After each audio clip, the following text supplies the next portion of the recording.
Grabe, ang kakapal ng mga mukha. Ano na talaga, alam mo yun, singilan na kaagad ng utang. Kumbaga, nakinabang ka naman. O ayan, ikaw na ang magpatupad, ikaw na ang mangulit na makakuha ng enough na pirma para si VP Sara ay ma-impeach. Mga kriminal to ha. Tandaan ninyo, ang daming batang namatay dahil sa hayop na dingvaksya na yan. At ito ang tinuturong salarin. Salarin mga bossing. Oo, kahit na sa ayaw at sa gusto ng mga estudyante, ayun, turok. Ang dami pong mga nangamatay na bata. O sino ngayon ang namamayani sa bayang Pilipinas? Ayan, mga kriminal. Sagwa ng bayang Pilipinas mga bossing. O tingnan ninyo, di ba sinabi namin kahapon. O hindi ba it's a good decision mga bossing na kaming mga vloggers na gusto nilang lipulin ay hindi nagpunta dyan sa Congress. O imaginein mo, kung nagpunta kami dyan sa Congress, anong nangyari? Ipinakulong kami. Pag ipinakulong ka, wala kang access sa social media. Yung social media, yun po ang ating armas. Yan po ang ating bala at baril. Yan po ang ating espada, panlaban sa mga kawatan ng bayan. Gusto nila tayong busalan. Gusto nila tayong patahimikin. 4 na po sa pinakamalulupit. Actually, hindi 4 na po yan. O, ang mga DDS, yung mga napatawag na DDS, yan po ang mga pinakamalupit, humahagupit, na talaga namang lumalaban sa lahat ng mga kadimonyohan ng bayang Pilipinas. Gustong patahimikin. O syempre, pag nakulong ka, kukunin cellphone mo. Di wala kang ma-access sa social media. Kukunin ng hindi ka makakapag-post, upload ng mga videos. Yun pala, may masamang balak pala talaga. Kaya naman pala minamadali, pinapupunta halos lahat ng mga vloggers dyan. Yun pala, meron silang nilulutong impeachment. O hindi tayo nakulong. O di mag-iingay tayo ngayon mga putang ina nyo. Hindi kami papayag. So gusto nyo kaming patahimikin dahil meron pala kayong niluluto na naka-schedule na. Huwag kayong mag-alala. Hindi kami mananahimik, hindi kami matatakot, tuloy-tuloy lang ang pagbatikos. Eto na nga mga bossing, yung kanilang pinapangako, pinapangarap na mga impeachment, ayan na, nagsimula na po mga bossing. Kahit alam naman nila na wala ng kwenta ito. Kahit naman alam nila na wala ng patutunguhan ito dahil magsasara na po ang ika-19 na kongreso, ay ipinush pa din nila ito para sirain ang reputasyon ni VP Sara Duterte. Kasi hindi rin yan magfa-fly. Hindi po yan magfa-fly sa Senate mga bossing. Hindi yan magfa-fly sa Senate kasi nangangampanya na rin yung ibang mga kandidato dun. Kaya hindi talaga pwede ito. At bali-balita natin, bumabaha daw ng pera ngayon ha. Ito hindi ito personal knowledge mga bossing. Ito ay nilalahad ko lang kung ano yung mga nabasa ko sa social media.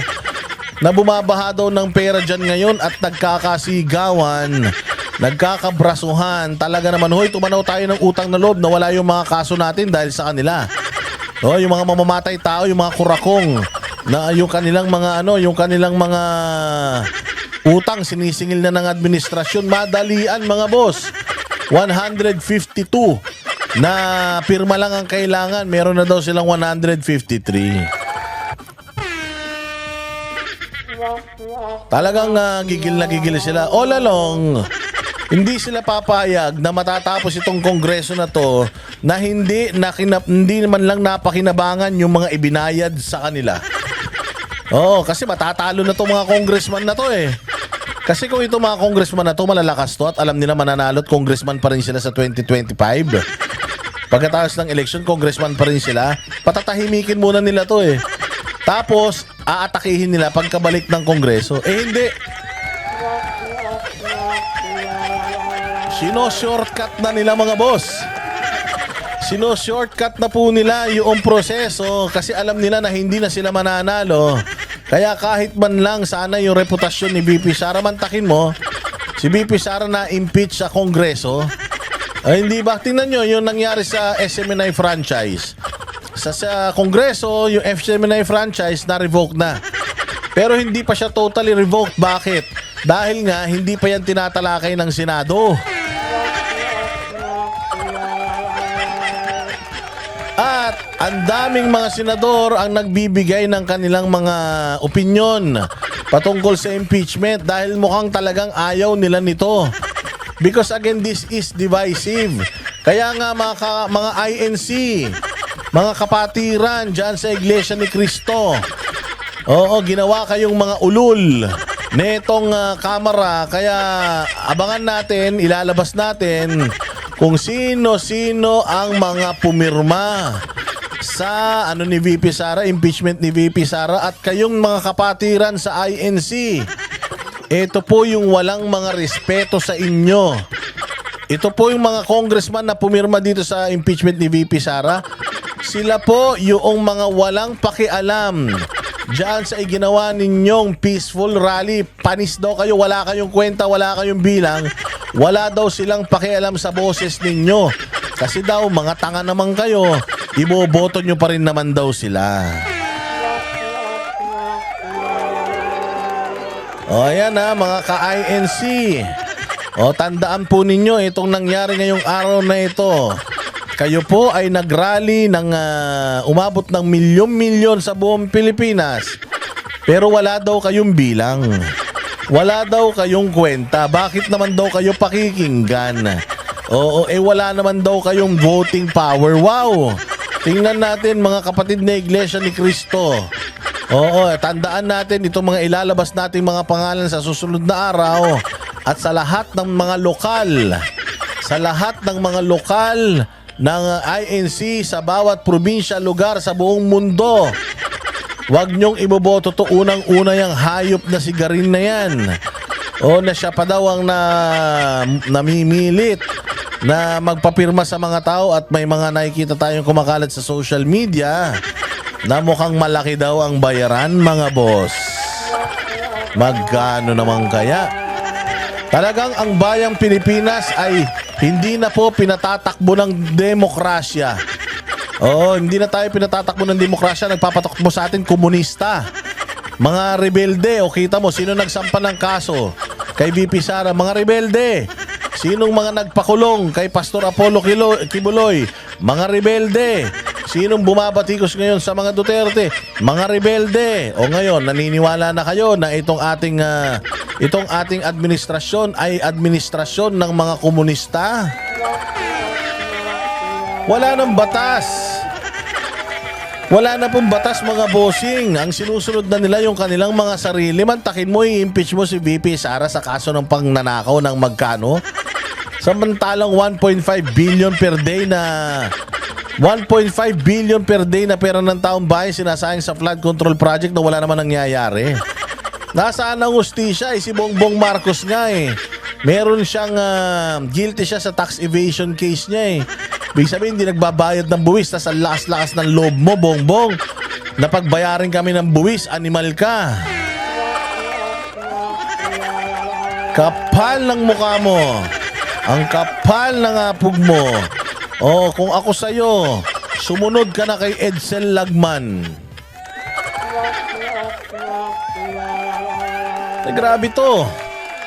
O kaya nga nila tayo pinatatahimik. Naka-receive kami ng intel. Naka-receive kami ng intel na ilalagay daw kami sa Quezon City Jail. I-hold kami, hindi kami papahawakin ng cellphone para pag nag-push through ito, walang mga malulupit na mga vloggers ang magko-content. Ang magko-content, puro yung mga kakampi nila na hindi nila pinatawag. Pero napapansin nyo ba? Napapansin nyo ba? Ba't ganun? Parang kulang yung mga nando doon. Wag naman sana na pinagkanulo kami ng mga wala doon, ha?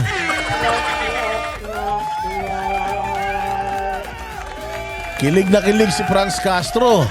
Mga bossing, dyan sa impeachment na yan. Minadali talaga, kahapon pa alam na namin na ngayon. Mga bossing, kahapon pa alam na namin na ngayong araw na ito yung impeachment na yan. Alam namin na mangyayari ngayong araw na ito yung impeachment na yan. Kaya nga, minamadali nila yung mga vloggers na pwedeng maging mga matatalino pa yung inimbita nila.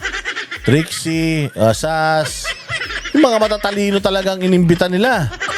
O kasi nga alam nila na itong mga tao na to talagang pinakikinggan na kapag may sinabi kami, sigurado sumusunod yung mga followers namin. Kaya ngayon, tandaan ninyo itong mga pangalang ilalabas natin balang araw. At ito pong mga pangalan na ito, wag na nating ibalik sa kapangyarihan tong mga hayop na to. May problema tayo sa GAA. Putang ina, napakakurakot ng GAA na yan. 16 billion lang yung hinihingi ng opisina ninyo, naging times 2. Naging 30 plus billion yung budget ninyo, mga hayop kayo. Tapos ngayon, ang iniimbestigahan ninyo, ang gusto ninyong ipatanggal sa serbisyo, si Inday Sara na lumaban sa insurhensya. Si Inday Sara na naging magaling na DepEd Secretary. Si Inday Sara na walang liability, walang pananagutan sa COA. Pero ini-impeach ng mga buwaka ng inang shit. Kakapal lang mga mukha nyo. Putangin na ninyo. Darating din ang mga karma ninyo, ang gaba, dili magsaba. Darating ang karma, darating ang paghihirap, putangin na yung mga cancer ninyo. Lahat ng mga kinikita nyong pera ngayon, kayong mga kawatan na nandiyan dyan sa pamahalaan, kung magkano yung kinikita nyo ngayon dahil sa ginagawa nyo kay BP Sara, tangina, isang linggo lang sa ospital na bills yan. Abangan nyo maigi, mga bossing. Hindi tayo hihinto at hindi tayo matatakot, lalaban tayo. Alam natin na nasa atin ang numero, nasa kanila ang kapangyarihan. So ito po ay labanan ng may kapangyarihan versus mga pinagsisilbihan dapat nila. Ito na ang ating labanan. Ipakita natin ang ating puwersa, mga bossing. O ayan, i-play natin itong balitang ito at alamin. Sabi nga, may sapat ng numero para ma-impeach si BP Sara.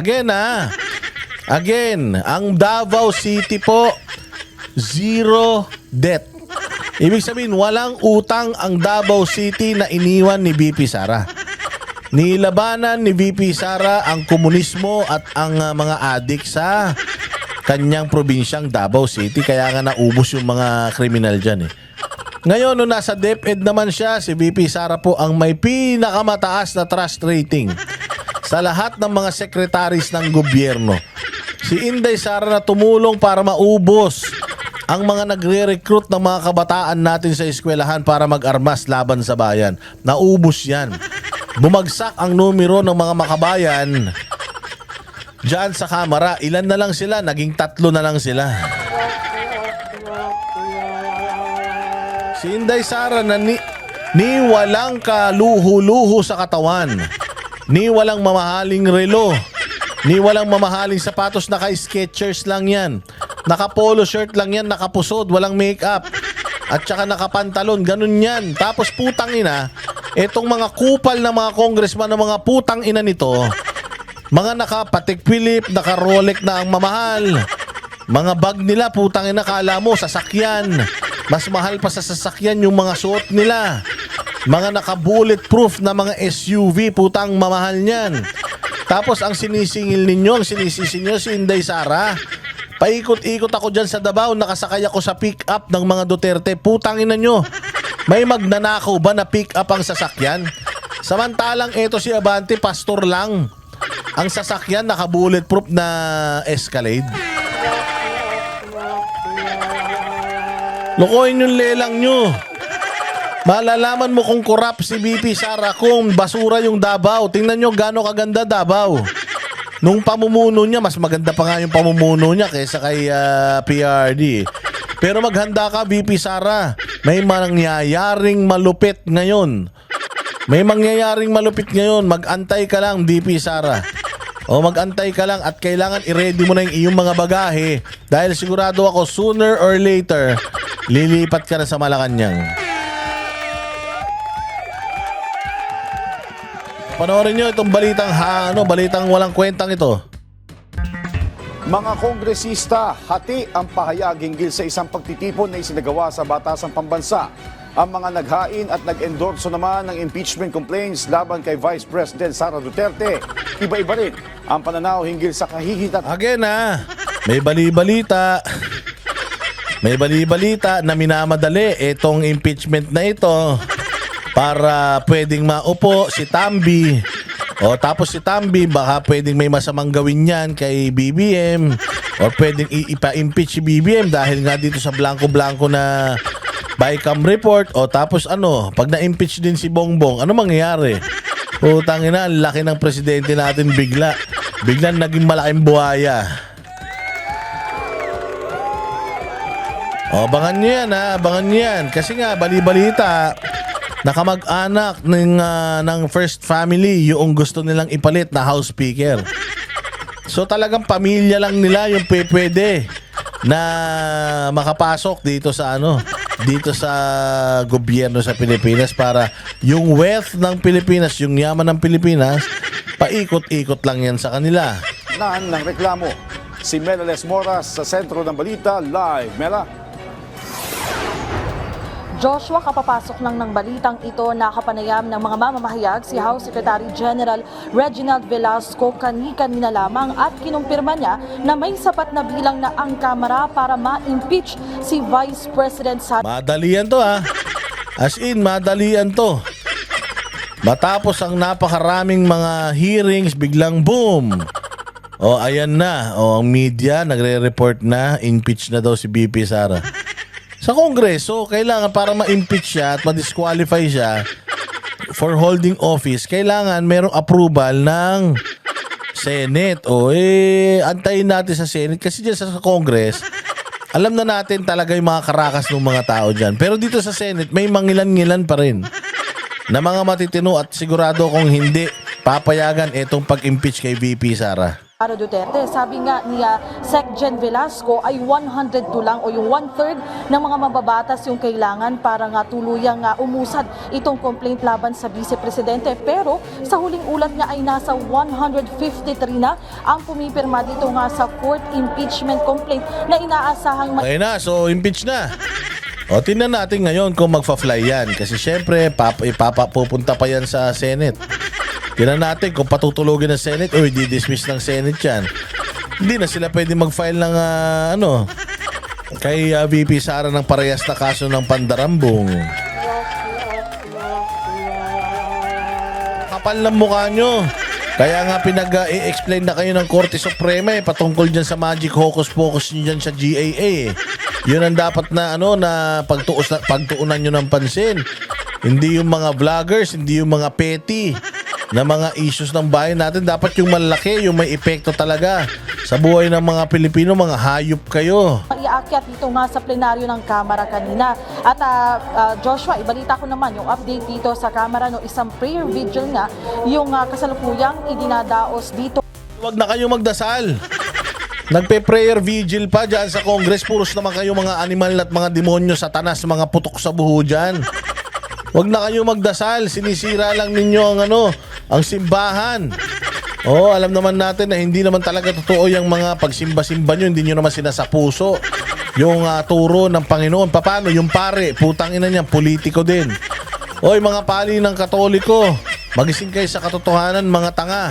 Kayo ang unang-unang mga kurakot dito sa bayang Pilipinas. Ang unang-unang nag-introduce ng politika sa Pilipinas, mga Espanyol na mga praile. Ito nga sa People's Center sa Batasang Pambansa ng mga nagsusulong dito ng impeachment complaint laban sa Vice Presidente. Kanina ay nagkaroon naman ng pagpupulong ang mga mambabatas. Pasado alas 10 ng umaga kanina nang sunod-sunod na dumating ang ilang kongresista rito sa Batasang Pambansa. Ayon kay OFW Party List Representative Marisa Del Mar Magsino, isa itong caucus ukol sa mga hakbang at paghahanda ng mga kongresista para sa nalalapit na eleksyon. Sabi naman ni Aklan 2nd District Representative Teodorico Jarez. Baka naman di forum yan baka naman. Baka mga meeting ng sindikato yan Jr., hindi ito focus kundi simpleng fellowship lamang ukol sa mga nakamtan na at mga gagawin pa ng mga kongresista sa ilalim ng 19th Congress. Iba naman ang pahayag ni House Deputy Minority Leader Franz. Tayo na kilig Yung model na St. Peter, kilig na kilig. Ma'am, parang tinatagay mo lang yung formalin ah. Ang tindi ni madam, talaga naman, walk up like this siya. Para sinampal-sampal siya ng 5 pusa, meron pa siyang pula sa pisngi. Ayun ang committed child abuser, kinakausap ng mga media. Itong aling ito may ginawang kabulastugan sa gobyerno. Nakita nyo ba yung tapatan nila ni Bato? Napahiya ito, muntik na lunukin yung mic. At ito rin nagsabi na proud daw siya na makakaliwa siya. Boba talaga. Franz Castro, tangina, pag natalo ka sa Congress, wag ka nang bumalik magturo sa mga estudyante ha. Wala silang matututunan sa'yo kundi puro kabobohan eh. Castro at ang kanyang revelasyon patungkol nga sa impeachment complaints laban kay Vice President Sara Duterte ang pagpupulong na umano ito. So, tingnan nyo, sino ang mga nagfa-file ng kaso? Komunista. Tapos inapprove nila. Putang inang kakapal ng mukha nyo. Mantakin mo mga komunista. Pinapaandar kayo. Mga komunista, inuutos-utusan kayo. Mga sundalo at mga pulis, putang ina, ito yung mga congressman natin at mga senador natin. Nakikipagkasundo sila at binibigyan nila ng importansya itong mga pinagpapagawang sirkus ng mga makabayan black. Ilan na nga lang sila, may boses pa.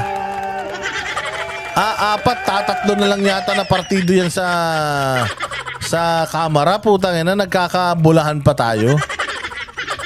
Oo, puta. Ito ang pinakamatindi sa lahat. Mga sundalo, habang nakikipagpatayan kayo dyan sa bundok, wala dyan yung mga kalaban nyo. Andi dito na sila lahat, nasa Malacanang na sila, nasa Congress. Wala na kayong aabutan sa mga kuta ng mga NPA dyan.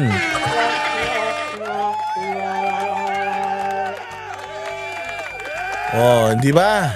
Gamat hindi sila imbitado. Paano so, po nasabi na impeachment at pirmahan? May nagsabing official. Official, gano'n kalapit sa... Ayan o. So, komunista na tayo. Kasi ang nagpapaandar ng mga issues sa bayan natin, komunista. Bongbong. Tangina, tulog ka ng tulog. Akala mo, napapaikot mo sa mga palad mo itong mga komunista na to.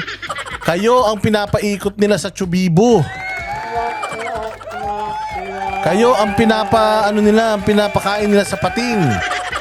Oh, mantakin mo etong mga hayop na makabayan na to, magkaroon sila ng boses, iilan lang sila. At gusto nila daw ng pagbabago, yung mukha nga nila hindi nila mabago. Leader from the majority. May narinig kayo ilang bilang na po yung Well, committee. we are in-expect daw na makukuha yung 1/3. Which is 103, pero nag-expect pa ng more than that. Gonggong, anuin ninyo, tanongin ninyo, or sagutin ninyo yung tanong, bakit hindi ninyo imbestigahan si Bongbong Marcos sa intelligence funds niya? Sa paggamit niya ng kanyang budget, bakit hindi nyo siya iniimbestigahan? Ibig bang sabihin, meron na kayong pinipilingan? A-attend po tayo ng caucus, reorientation natin dahil tulong po ito dahil malapit na po ang ating elections. Hindi ko pa po alam kung kabilang po ang impeachment sa caucus natin ngayon dahil ito pong caucus na ito usually pagka nagkakaroon po kami ng caucus, yun po ang mga agenda ay sinasabi po on the spot. Hindi ka gusto ang fellowship to last day. Parang last day ng klase. Utay na mga sinungaling talaga. Sabi nung isa, caucus. Sabi naman ito, hindi daw, parang Christmas party lang. O parang year-end party or graduation party na maghihiwa-hiwalay na kami. Putang na, sinong irerespeto mo sa ganitong bahay? Puro sinungaling yung tao. Anong ulam? Paksiw. Puta, pero pag tingin mo, adobo. Sabi mo, paksiw. Adobo naman pala. Hindi, parang hindi mo ubusin. Mga hayop kayo. Mga manluloko. So, last day ng klase, pinag-uusapan natin sine. Puta, hindi na gumagalaw yung mukha nito. Ganun na magsalita, yung labi na lang sa baba yung gumagana. Ano ba kasi mga tinitira ninyo? Bakit ganyan ang nangyayari sa inyo? Sino ba tong congressman na to? Ano ba to? Disgrasya ba to? Na-stroke? Ano ba nangyari rito? Ba't ganito to magsalita? Bakit puros tabingi? Kasi pinag-uusapan natin sine. Saan tayo manonood ng sine? Ngayon siguro pag-uusapan natin more power to everybody running for re-election. Ang mga naghain naman at nag-endorso ng impeachment complaints laban sa Vice Presidente, iba-iba rin ang pananaw kung may kahinatnan pa nga ba ang mga reklamo laban kay Duterte. May ilan kasing nagsasabi na kulang na sa oras, bagamat ang iba hindi nawawala ng pag-asa. I signed one of the endorsement, one of the impeachment. Ayan na, tandaan nyo sinong pangalan nitong puki ng inan to. Ayan, tandaan nyo yung pangalan ng hayop ha. Tandaan nyo yung pangalan ha. Oh. One of the endorsement. Ayan na, Gabriel Bordado Jr. Alam nyo ba, kamag-anak yata ito. Kamag-anak yata ito nila Marcos. Tapos balitang-balita na ito yata yung gusto nilang ipalit kay Romualdez. Abangan nyo ha, dito nyo narinig yan. Dito nyo first time narinig yan na si Romualdez ay tinatrabaho na din ng kanyang mga kaibigan sa dyan sa taas. Matapos trabahuin si Zaldico. Ito naman si Romualdez naman. Patay, wala na. Magugutom na lahat ng congressman. Oh, pagka wala na si sa pangalan.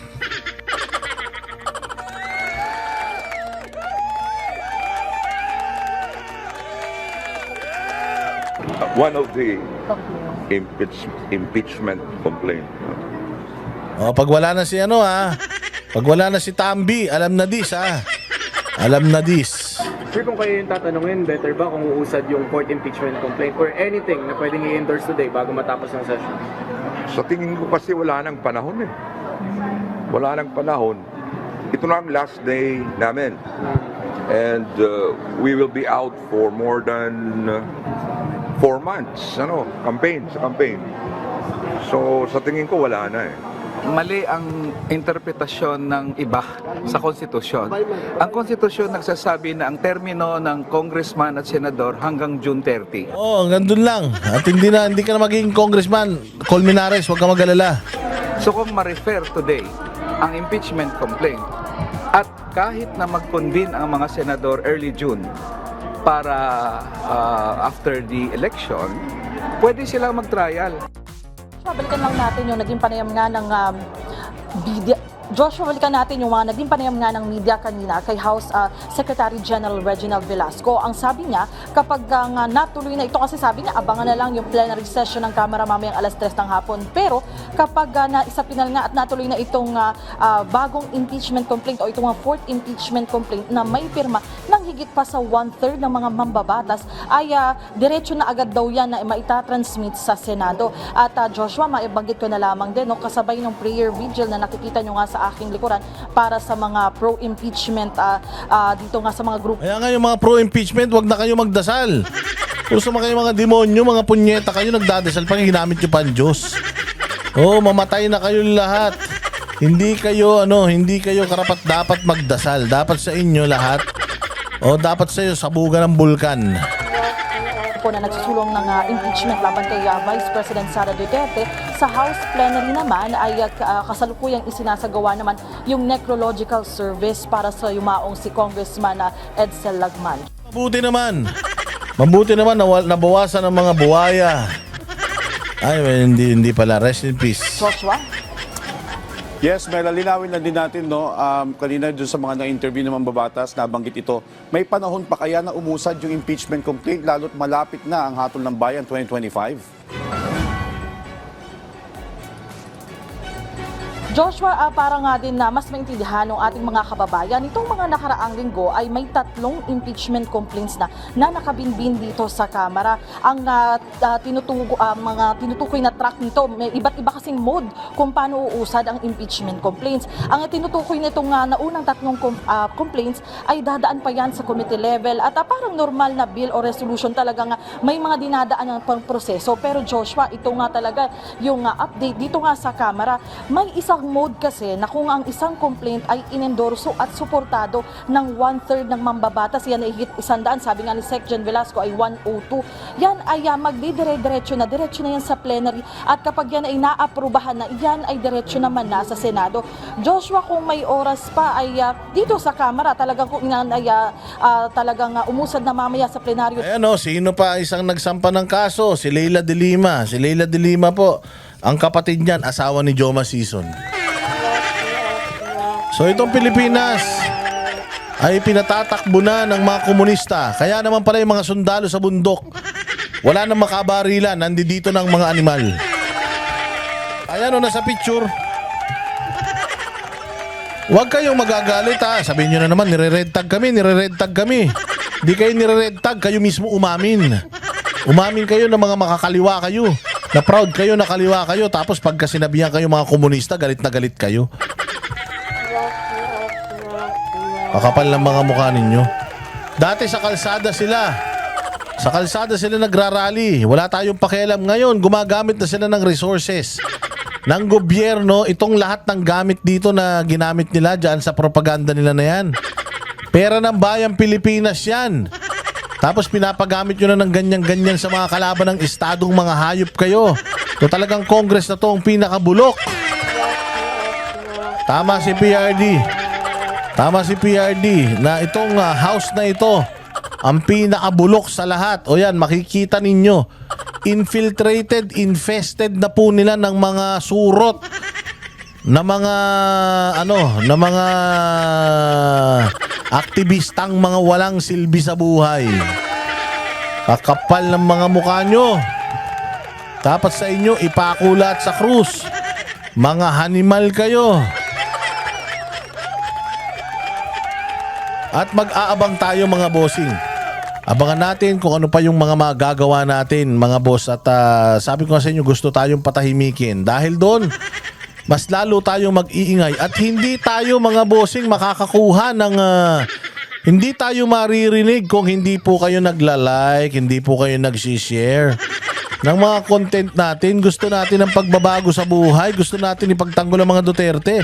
Gusto natin ipagtanggol si BP Sara. Tapos like and share lang, hindi nyo pa magawa. Mga hayop. Maraming salamat sa inyong panonood. At babantayan natin lahat ng mga mangyayari at tayo po ay mag-upload para po kayo po ay updated sa lahat ng mga issue sa bayan. Hit the notification bell dun sa mga nanonood dito. Tumatalino na kayo, hindi pa kayo nag-notification bell at saka nagsusubscribe ha. Oo, nakikita natin yung mga hindi pa nagsusubscribe dyan. Subscribe na. At i-share nyo na ito para baka sakali kapitbahay nyo isa sa mga congressman na yan atakihin sa puso. O hindi mabuti para magandang laban ng Pilipinas. Hindi korap ang mga Duterte. Hindi magnanakaw ang mga Duterte, hindi protektor ng pogo at ng mga drug cartel ang mga Duterte. Pero masasabi ko ng lahat ng mga nandito sa lamesa na to, kalaban niya ng estado. Kaya nga surang-sura tayo, dirin-diri tayo sa Congress dahil ang Kongreso ngayon infested na ng mga pesteng kulisap. Malaki talagang dulot ng mga komunista sa bayang Pilipinas. Kaya sa Mayo, parang awa nyo na sa party list, wag na kayo. Wag na kayong boboto ng kahit isang party list ng mga komunista. Okay, parang awa nyo na. Kung hindi, bahala kayo sa buhay ninyo. Mga matay kayo sa gutom, mga matay kayo sa... Bahala kayo. Maraming salamat mga bossing. Mabuhay kayo. God bless us all and God bless the Philippines. You're all amazing. Kita-kita po tayo sa ating susunod na vlog. God bless you again ha. O like and share. May Facebook po tayo. Like and share. Hindi po tayo magpapatakot, di magpapasiil. We are not Filipinos for nothing. Ipaglalaban natin ang ating bayang Pilipinas. Ipaglalaban natin ang demokrasya sa Pilipinas. Ipaglalaban po natin ang batas sa Pilipinas. At itatakwil natin lahat ng mga kalaban ng gobyerno, magnanakaw, NPA, komunista, makakaliwa, makabayan, black, lahat yan.